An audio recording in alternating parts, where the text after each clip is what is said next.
El disco de pizarra giraba con un siseo constante, casi hipnótico. La aguja del gramófono trazaba surcos invisibles en la noche, liberando una melodía de violonchelo, lenta y melancólica. Fuera, el viento golpeaba los cristales del invernadero, pero aquí dentro, en el invernadero 7, el aire era denso, pesado y olía a tierra húmeda y a una dulzura extraña, casi empalagosa. Yo estaba sentado en un pequeño taburete de madera, con la espalda tiesa, cumpliendo con mi deber. Con la primera de las normas no escritas. Y mientras la música llenaba aquel espacio cargado de vida silenciosa, me hice la misma pregunta que te hago a ti ahora. Si tu superior, un hombre al que respetas, una eminencia en su campo, te da una orden que no entiendes, una que roza lo absurdo, ¿la cumples sin más, o empiezas a hacerte preguntas? Yo, por aquel entonces, era joven. Y confiado, demasiado. Todo comenzó en el otoño de 1978. Necesitaba un trabajo, cualquier cosa que me permitiera seguir con mis estudios de biología durante el día. Y entonces vi el anuncio, prendido con una chincheta en el corcho de la facultad.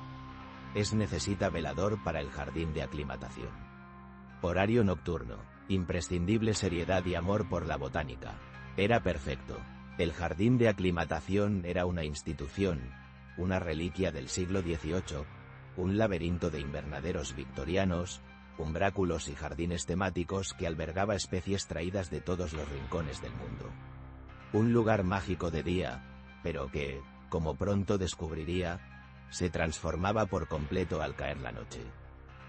Mi entrevistador fue don Elías, el director del jardín. Era un hombrecillo enjuto, de pelo blanco y ojos increíblemente azules y vivaces, que parecían saber más de la vida de las plantas que de la de los hombres. Su despacho olía a libros viejos, a tierra seca y a tabaco de pipa.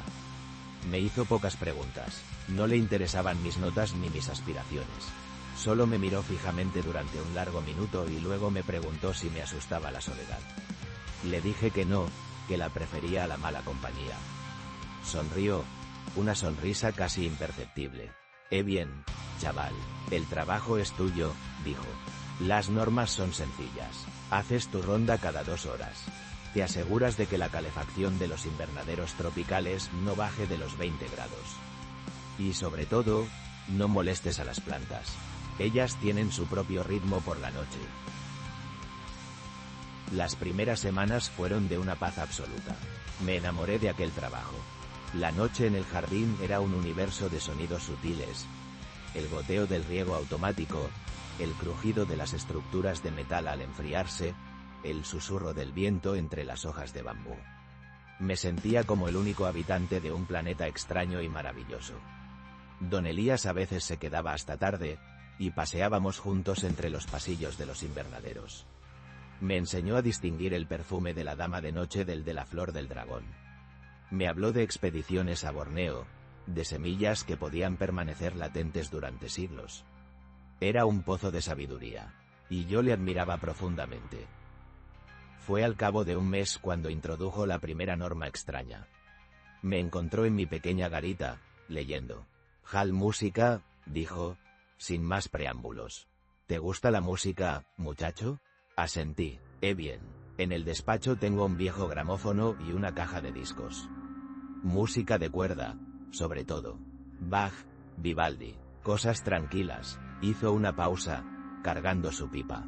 A partir de mañana, quiero que todas las noches, sobre las 3 de la madrugada, lo lleves al invernadero 7 y pongas un disco. El que quieras, pero solo uno. Le miré, confundido. ¿Música? ¿Para las plantas? Don Elías soltó una bocanada de humo y me dio una palmadita en el hombro. Sonidos armónicos, frecuencias, ayudan al crecimiento. Es un experimento a largo plazo. Tú solo hazlo, no le dé más vueltas. Y lo hice.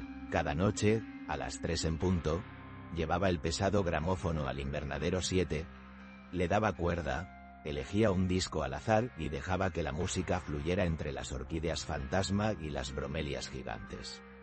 El invernadero 7 era el más antiguo y el más espectacular. Una catedral de cristal y hierro forjado que albergaba las especies más exóticas y delicadas.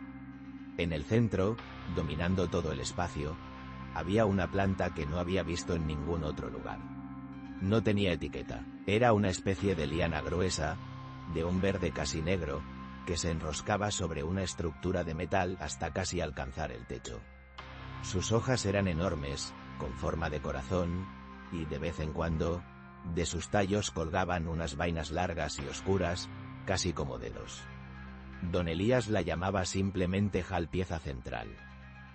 Así pasaron los meses, y mi rutina nocturna se asentó. Rondas, calderas, y mi concierto privado en el Invernadero 7. Me acostumbré a la excentricidad del viejo director. Pero todo cambió una noche de febrero. Hacía un frío terrible. Don Elías me esperaba en la entrada, algo que nunca hacía. Parecía cansado, más viejo, sus ojos azules habían perdido parte de su brillo. «Tengo que pedirte algo más, hijo», dijo con voz queda. «Es importante, muy importante». Me llevó a su despacho. Sobre la mesa, había un libro de tapas de cuero gastado. Era una antología de poemas. «He de ausentarme una temporada», explicó. «Asuntos de familia, no sé cuándo volveré, y necesito que te encargues de algo». Delicado, su mirada se desvió hacia la ventana, en dirección al Invernadero 7. «Hal música ya no es suficiente.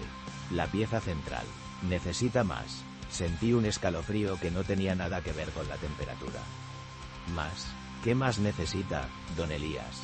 Se giró y me miró con una intensidad que me geló la sangre. «Necesita una voz, necesita compañía», me tendió el libro de poemas. «Después de la música, te sentarás en el taburete, como siempre. Y le leerás un poema, en voz alta, con claridad, solo uno cada noche, ¿lo entiendes?». Era una locura, una absoluta y completa locura. Pero la expresión de don Elías era tan grave, tan suplicante. Vi en sus ojos un miedo que no supe interpretar. Y asentí. ¿Qué otra cosa podía hacer? Era mi jefe, mi mentor, un hombre de ciencia. Si él lo pedía, debía tener una razón.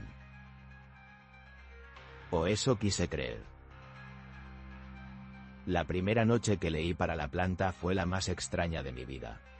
La música del violonchelo terminó, y un silencio denso cayó sobre el invernadero. Abrí el libro por una página al azar. Mi voz sonaba débil, temblorosa, al recitar los versos en la inmensidad vegetal. Me sentía ridículo, un loco susurrando poemas a una liana en mitad de la noche. Pero al terminar, juraría que una de las grandes hojas se estremeció levemente, como si suspirara. Lo achaqué al sistema de ventilación, a una corriente de aire. Pero noche tras noche, la sensación de extrañeza crecía. El aire en el Invernadero 7 parecía cada vez más espeso, más cargado. A veces, mientras leía, tenía la impresión de no estar solo. Sentía una presencia a mi espalda, una atención fija y expectante. Me giraba, pero solo veía el reflejo de mi propio rostro pálido en los cristales oscuros, deformado por las siluetas de las plantas. Empecé a notar detalles inquietantes. La planta parecía crecer a un ritmo antinatural. Los tallos se hacían más gruesos, las hojas más lustrosas, y las vainas oscuras que colgaban de ella parecían más llenas, más pesadas. Una noche, dejé caer el libro. Al agacharme para recogerlo, mi mano rozó una de esas vainas. Estaba fría, pero no con el frío de una planta.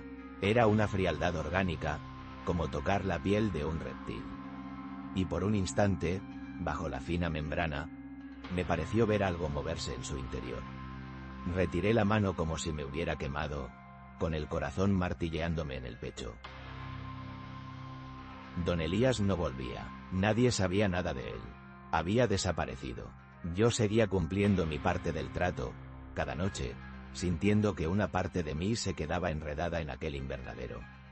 Empecé a tener pesadillas. Soñaba con largos pasillos verdes, con hojas que me acariciaban la cara y susurros que repetían los poemas que yo leía.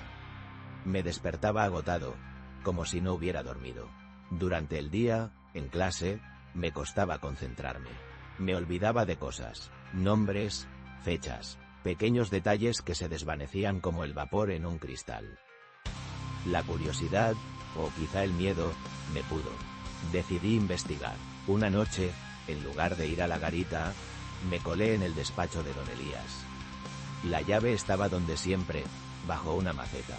Buscaba una explicación, una carta, cualquier cosa. Removí cajones llenos de catálogos de semillas y mapas antiguos. No había nada. A punto de darme por vencido, mi pie tropezó con una baldosa suelta bajo el escritorio. Me agaché, tiré de ella. Debajo, en un pequeño hueco, había una caja de metal oxidada. Dentro, no había cartas ni documentos. Había una libreta de campo, como las que usaba don Elías para sus apuntes, y una colección de pequeñas fotografías en blanco y negro. Me senté en la silla del director, con las manos temblorosas, y abrí la libreta. La caligrafía era la de don Elías, pero se volvía más errática y apretada a medida que avanzaban las páginas. No eran notas botánicas, eran confesiones, un diario. Hablaba de la pieza central. No la llamaba planta, la llamaba Halwespet. La trajo de una expedición a una isla remota y sin cartografiar del Pacífico Sur en 1935. Los nativos la adoraban y la temían. La llamaban Hal que escucha, Hal que recuerda. Según las notas de don Elías, aquella cosa no se alimentaba de luz ni de agua.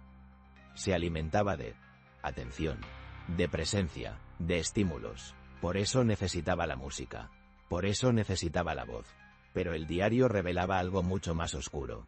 Escribía sobre el anterior velador, un tal Julián, que se retiró prematuramente aquejado de una extraña demencia senil, a pesar de tener solo 50 años. Julián se está borrando, escribió don Elías. Olvida a su mujer, a sus hijos.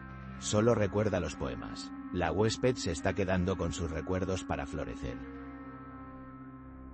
El horror me invadió como una náusea helada.